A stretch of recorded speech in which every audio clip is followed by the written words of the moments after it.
We're back, Mezcal Monday, for another Mezcal tasting here at Mezcal Buzz. And today I have a pretty popular Mezcal brand. If you're in any of the Mezcal groups or the Reddit groups online, you've definitely heard of La Locura.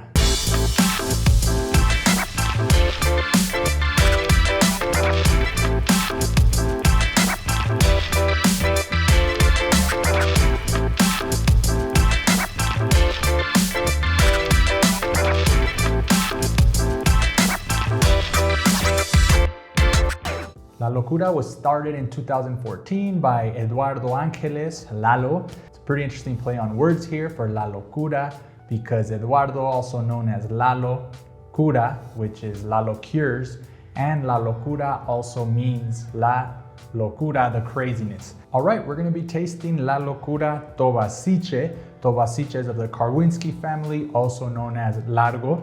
This bottle is actually labeled on there De Monte, which to my understanding is a batch that's near the property of Eduardo's property there on the hillside.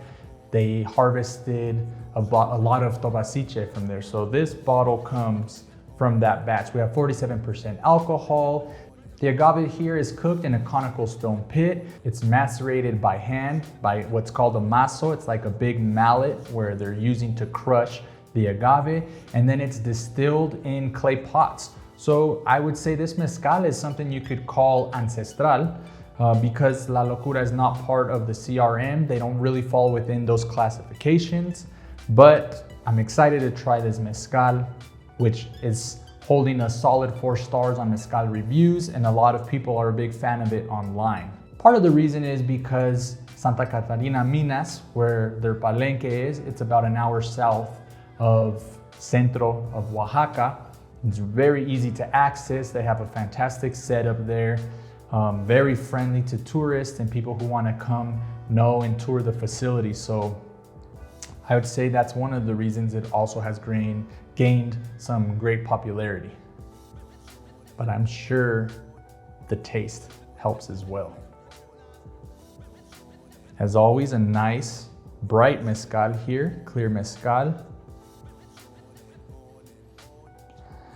Definitely some citrus zest is coming to me right away. Some ripe fruit aromas.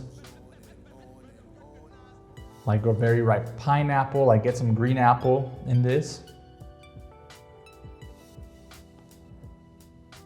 I get a lot of spices, like herbs and spices, dried spices, like if you're gonna do some good cooking for like a nice rub for some meat. A little bit of brine and like a dry meat smell for me, like a jerky or something.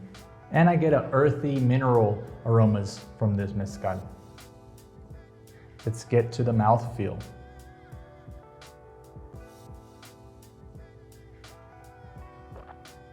It's good, it's warming, a little bit prickly, a little bit of more sense of the alcohol, but it's good.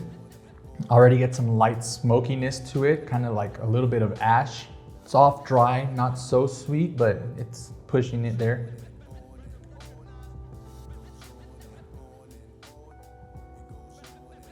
Yeah, I do get a more generous sense of the alcohol in this one. In the retro breath, I do get definitely a warming sensation, even in the nasal cavity, my nasal cavity.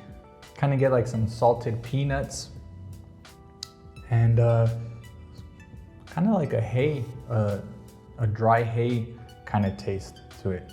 It's pretty good. It's definitely making me crave some sweetness to it. So for pairings, I would probably go with like an ate or a fruit paste. Maybe pair it with some other roasted nuts, like those Japanese peanuts that are kind of sweet.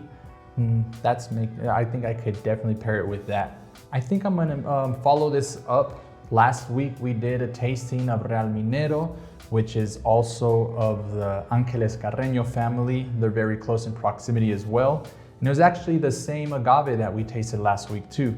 So I kind of want to revisit these two mezcales at the same time, like a versus, back to back, head to head. What do you think? Leave your comments and questions below. I'd love to hear what you think. I'm sure many of you have tried this mezcal. And as always, thanks for watching, and I'll catch you next time.